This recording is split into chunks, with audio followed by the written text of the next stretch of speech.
Olá, gente. Entrando na aula 23, dando sequência a sistema circulatório, e a gente vai falar desse esquema aqui que é super importante. Vai ser um tema assim um tanto quanto demorado, porque tem uma certa complexidade. Então vamos lá. Nós temos aqui arteríola, né, que seria uma artéria menor, até que a arteríola se transforme num capilar, onde está escrito extremidade arterial do capilar. Muito bem. Observem que a extremidade arterial do capilar vai depois se transformar, vamos dizer assim, em extremidade venosa do capilar e vai para a vênula, que seria uma veia um pouco maior do que o capilar venoso. Bem, aqui fica claro que o sangue vai passar sempre do lado arterial para o lado venoso do capilar. Nunca ao contrário, exceto lá nos pulmões. Muito bem. Vamos ver o que acontece aqui. Como é que a gente reconhece um capilar? Observem que a célula vermelha, a hemácia ou glóbulos vermelhos, praticamente tem que passar aqui fazendo fila, porque o vaso é um pouquinho maior do que a célula. Então, o sangue passa aqui com uma certa lentidão e o capilar ele é formado por uma única camada de células. Por que razão que ele precisa ser formado por uma única camada de células? É porque aqui vão ocorrer as trocas entre os capilares e as células. Bem, vamos então a um detalhe importante. Vamos focar aqui essa seta que representada pela letra A. O que está acontecendo aqui exatamente? Nesse ponto aqui da letra a pressão sanguínea força a saída do plasma, que é a parte líquida do sangue.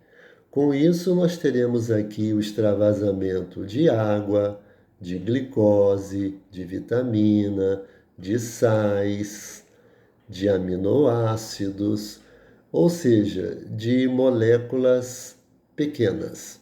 Então, letra A, representando a pressão sanguínea que força a saída do plasma, provocando o extravasamento de moléculas pequenas. Muito bem. Porém, as moléculas grandes, especialmente as proteínas, não saem aqui e permanecem no sangue. Ora, com a presença das proteínas permanecendo aqui no sangue, o que acontece? Isso eleva a pressão osmótica.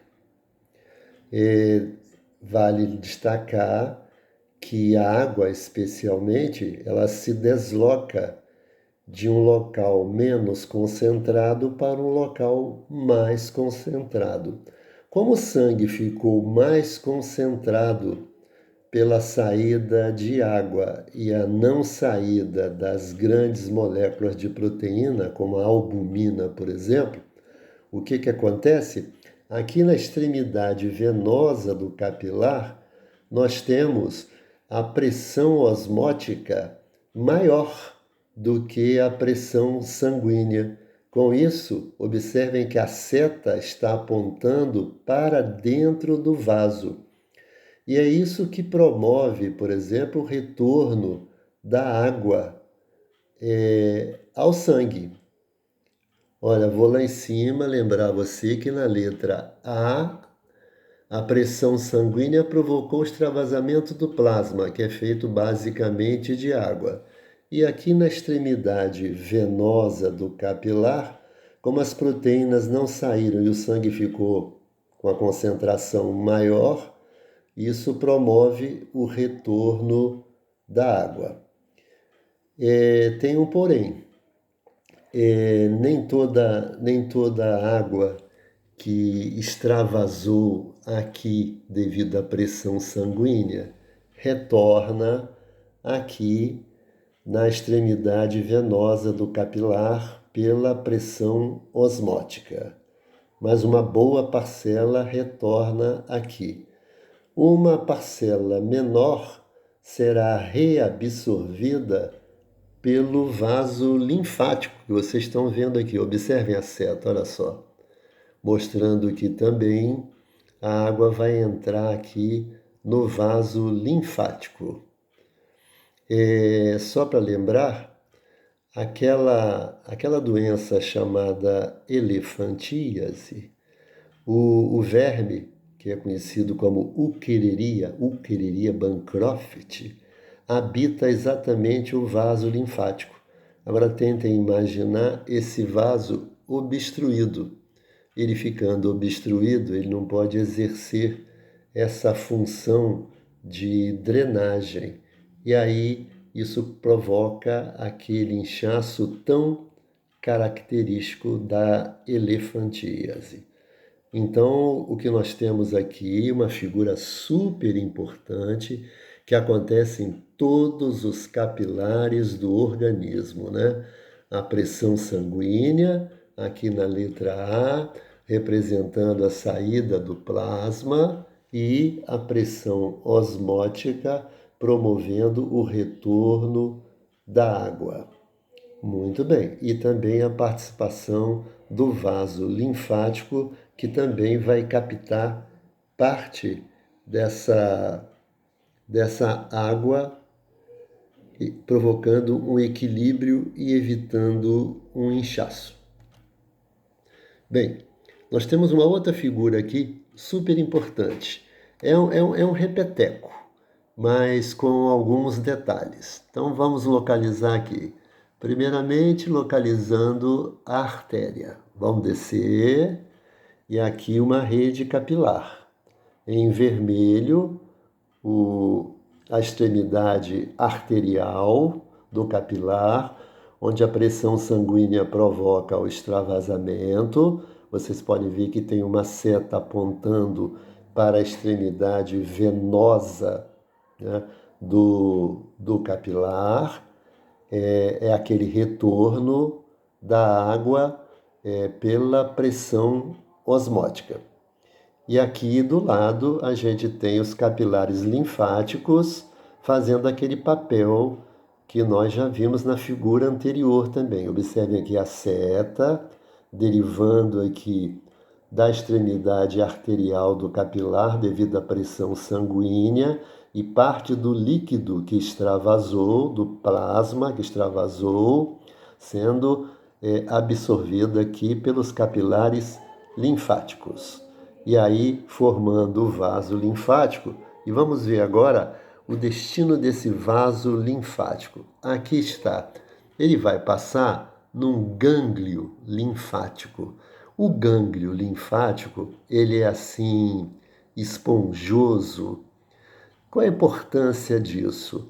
Ele pode reter toxinas, porque, afinal de contas, nosso organismo é invadido constantemente por micro-organismos, especialmente bactérias. Então, esse plasma que foi aqui reabsorvido pelos capilares linfáticos e agora está passando aqui num gânglio linfático, né? E esse gânglio linfático tem linfócitos, como vocês estão vendo aqui. A função de um linfócito é exatamente a produção de anticorpos, especialmente os linfócitos B. Muito bem, e depois que isso acontece, ou seja, depois que o plasma que foi capturado pelos vasos linfáticos e passam nos gânglios linfáticos, olha qual é o destino do líquido que passou nos gânglios linfáticos. Aqui está, ó, retorna para a veia.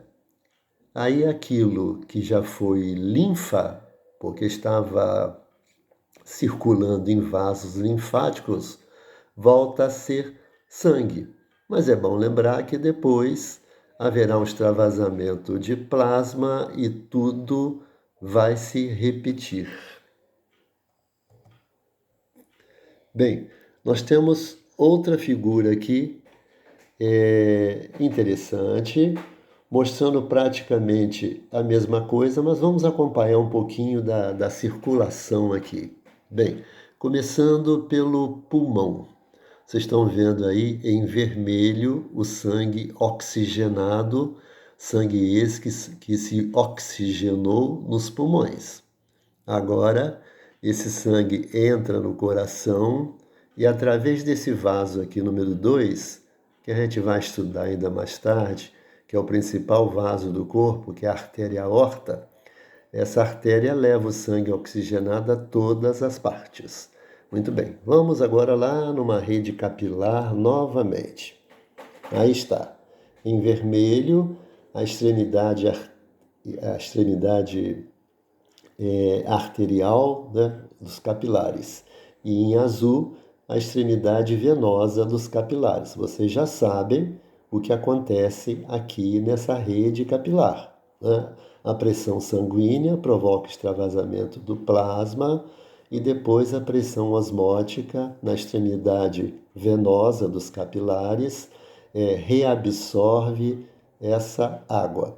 E aqui em amarelo, mais uma vez, está presente o vaso linfático para cumprir o seu papel também de fazer uma drenagem. Vamos seguir aqui esse vaso linfático.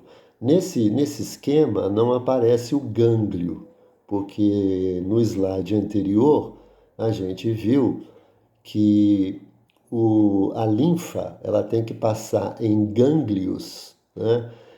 Como se fosse uma espécie de um filtro, e se nela há a presença de toxina, essas toxinas serão destruídas pelos linfócitos produtores de anticorpos.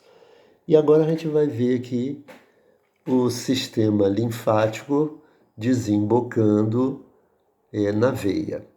Fica parecendo que é essa veia aqui, né, que recebe a linfa, né? Na realidade, não é. Esse vaso aqui, ele está apenas representando que a linfa desemboca na veia.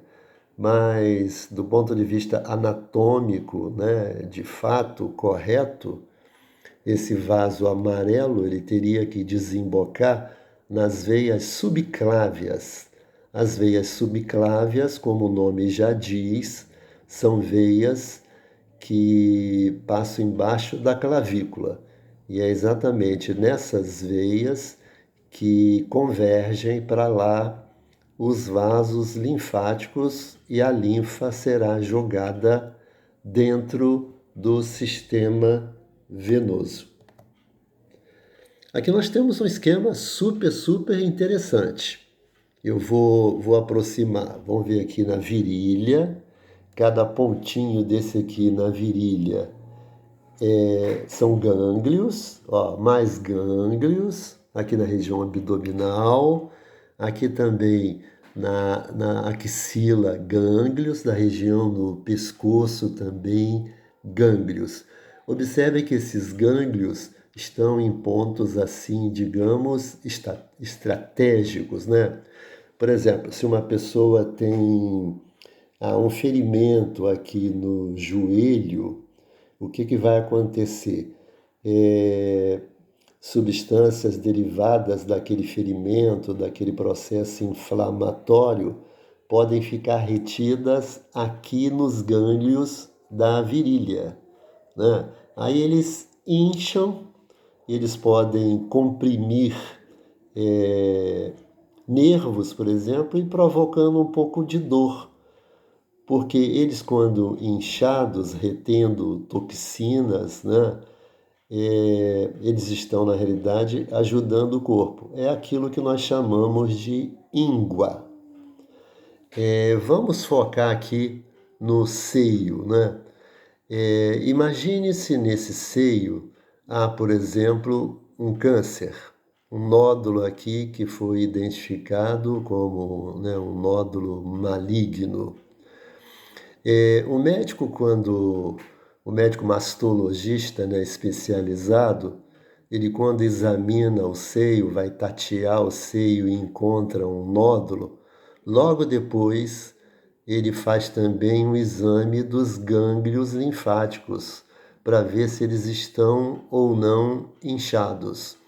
Se a notícia é assim, por exemplo, gânglios livres, é um bom sinal, né? Agora, se os gânglios estão inchados, isso pode significar que células cancerosas derivadas aqui do tumor, do nódulo que estava presente no seio, se deslocaram e estão retidas nesses gânglios. Bom seria se esses gânglios linfáticos pudessem, de fato, destruir as células cancerosas, evitando assim que elas pudessem se espalhar pelo corpo. Não se esqueçam que, se por acaso uma célula passar por aqui, ela pode cair na circulação sanguínea, né? E aí, caindo na circulação sanguínea, pode se espalhar pelo corpo, etc. e tal, aquilo que nós chamamos de metástase. Aqui um close no pescoço de uma pessoa, cada pontinho branco desse aqui é um nódulo linfático. Quando nossa garganta está inflamada, né, geralmente por infecção bacteriana, a gente percebe aqui na lateral do pescoço, né, um certo inchaço, dá até para tatear com as mãos. O que significa isso? Significa dizer que há uma infecção, né, na garganta, e os nódulos linfáticos, numa tentativa de defender o corpo, eles estão inchados. Seria uma espécie de quer dizer, uma espécie não, né? Seria uma íngua realmente, só que na região do pescoço. Assim como pode acontecer a íngua na virilha ou na axila, pode acontecer aqui também na região do pescoço. E aqui nós temos gânglios também na perna. Vocês estão vendo aqui em vermelho uma artéria, em azul uma veia. Aqui nós temos músculos, né? E esses pontinhos aí, né, representando exatamente os nódulos ou os gânglios linfáticos a serviço da defesa do nosso organismo. De modo que essa aula ela tem um significado assim muito, muito, muito interessante.